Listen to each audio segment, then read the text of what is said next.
Assalamualaikum warahmatullahi wabarakatuh. Shalom, Om Swastiastu, Namo Buddhaya, Salam Kebajikan. Perkenalkan, nama saya Alfi Hoyrotul Umami, mahasiswi Kampus Esa Unggul Kebun Jeruk, Prodi Ilmu Gizi, mata kuliah Bahasa Indonesia KJ 017. Di sini, saya akan menjelaskan biografi dan juga sejarah pahlawan wanita Indonesia yang bernama Cut Mutia. Cut Mutia adalah pahlawan Indonesia wanita yang berasal dari Aceh. Ia berjuang bersama Cut Nyadin, Teku Umar, dan juga Panglima Polim dalam Perang Aceh melawan koloni Belanda. Ayah Cut Mutia bernama Teku Ben Daud Pirat. Ibunya bernama Cut Jah. Suaminya sendiri bernama Teku Ci Muhammad. Cut Nyak Mutia lahir pada tahun 1870 di wilayah Pirak, Kerteh, Aceh Utara, dan ia wafat pada tanggal 24 Oktober 1910 di Alukering, daerah Aceh. Cut Nyak Mutia menjadi pahlawan nasional Indonesia pada tahun 1964 setelah adanya sebuah keputusan dari Presiden. Ia merupakan satu-satunya anak perempuan dalam keluarga.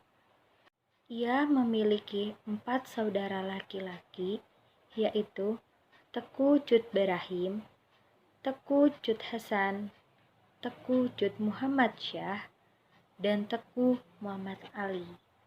Selain memiliki nama yang indah Mutia, tapi Cut Nyak Mutia juga berparas cantik, serta bentuk tubuh yang indah menyertainya. Dengan mengenakan pakaian adatnya yang indah-indah menurut kebiasaan wanita di Aceh, dengan siluens atau celana sutra berwarna hitam dan baju dikancing, perhiasan-perhiasan emas di dadanya, serta tertutup ketat dengan rambutnya yang hitam pekat dihiasi ulai cemara emas atau sejenis perhiasan rambut. Dengan gelang di kakinya yang melingkar di pergelangan lunglai, ia benar-benar seperti seorang bidadari. Saat dewasa, Cut Nyak Mutia dinikahkan dengan Teku Syamsarif yang bergelar Teku Ci Bintara.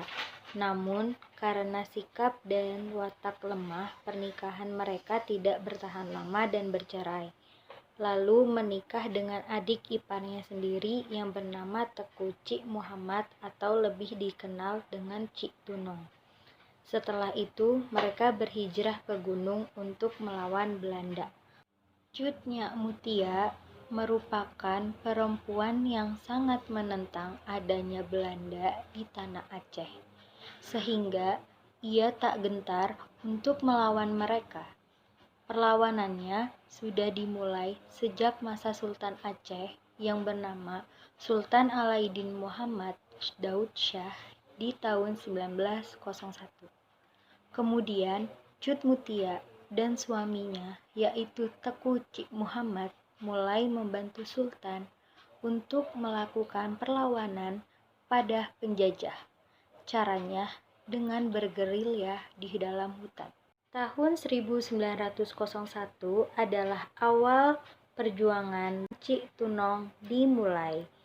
Mereka memakai taktik gerilya dan spionase dengan menggunakan prajurit untuk memata-matai gerakan-gerakan pasukan lawan, terutama rencana-rencana patroli dan pencengatan. Taktik spionase dilakukan oleh penduduk kampung yang dengan keluguannya selalu mendapatkan informasi berharga dan tepat sehingga daerah lokasi patroli yang akan dilalui pasukan Belanda dapat segera diketahui. Memasuki tahun 1903, Sultan Aceh yang bernama Panglima Polim dan juga para petinggi kerajaan lainnya mulai menyerah pada Belanda. Selanjutnya, Cut Nyak Mutia dan suaminya pindah ke daerah Pantolabu bersama suaminya. Naasnya, sang suami malah ditangkap oleh Belanda dan langsung dieksekusi di wilayah pantai Lok Seumawe. Pada tahun 1905, Teku Tunong dimakamkan di Masjid Non Gedong. Sebelumnya, Teku Tunong mewasiatkan agar Pang Nanggro yang merupakan sahabat perjuangannya untuk menikahi Cut Nyak Mutia serta menjaga anak-anaknya. Pada tahun 1907, pasukan Pang Nanggro melakukan penyerbuan secara gerak cepat terhadap bivak yang mengawal para pekerja kereta api. Dari hasil beberapa orang serdadu Belanda tewas dan luka-luka, Pang Nanggro menggempurkan kembali sebuah bivak di Kelebawang. Pasukan Belanda mengalami kekalahan dengan tewasnya seorang anggota pasukan dan 8 orang mengalami luka-luka. Taktik penyerangan yang lain adalah jebakan yang dirancang dengan penyebaran kabar bahwa adanya acara kenduri di sebuah rumah dengan mengundang pasukan Belanda. Rumah tersebut telah diberikan jebakan berupa makanan yang lezat, padahal pondasi rumah telah diakali dengan potongan bambu sehingga mudah diruntuhkan. Pada saat pasukan Belanda berada di dalam rumah tersebut, rumah diruntuhkan dan pasukan Cut Nyak Mutia menyerangnya secara membabi buta. Penyerangan pasukan Cut Nyak Mutia juga terjadi pada rel kereta api sebagai usaha untuk memutus jalur distribusi logistik dan jalur kereta apinya. Di pertengahan tahun 1909, pihak Belanda atas petunjuk orang kampung yang dijadikan tawanan telah mengetahui pusat pertahanan pasukan Pang Nanggro dan Cut Nyak Mutia. Beberapa penyerangan dilakukan, namun pasukan Cut Mutia yang selalu berpindah tempat membuat Belanda susah untuk menangkapnya. Beberapa penyerangan dilakukan di daerah Jambo Aye, Puto, Bukit Hagu, Payah Suren, dan Matang Raya. Pada tahun 1905,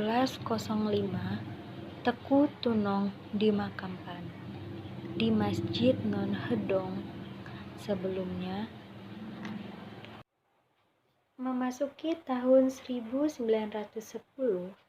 Pang Nanggro gugur karena terkena tembakan yang diluncurkan oleh Belanda saat berada di wilayah Payam Cicem, Aceh. Cut Nyak Mutia akhirnya mengambil alih posisi pimpinan dan juga memerintahkan pasukannya untuk pindah ke wilayah Gayo dan Alas.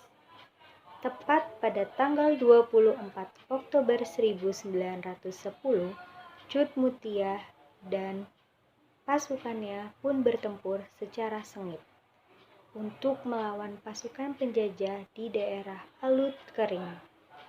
Di dalam pertempuran inilah Cut Mutia gugur dan akhirnya wafat, lalu dimakamkan di wilayah ini. Sebelum ia wafat, ia mempercayakan anaknya, Teku Syekh Buah, untuk melindunginya. Untuk melaksanakan perjuangan yang berlanjut, diperlukan seorang pemimpin yang tangguh, disegani.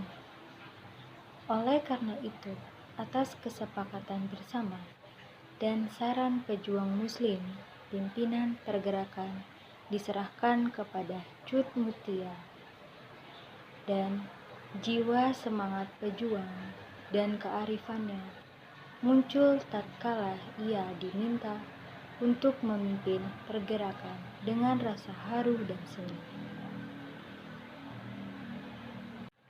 Untuk kebaikannya, Cut Nyak Mutia kemudian telah dianugerahi dalam sebuah gelar pahlawan nasional Indonesia dengan pemerintah Indonesia melalui keputusan Presiden dalam pemerintah Indonesia yang telah melabuhkannya pada tahun 2016 dalam mata uang rupiah.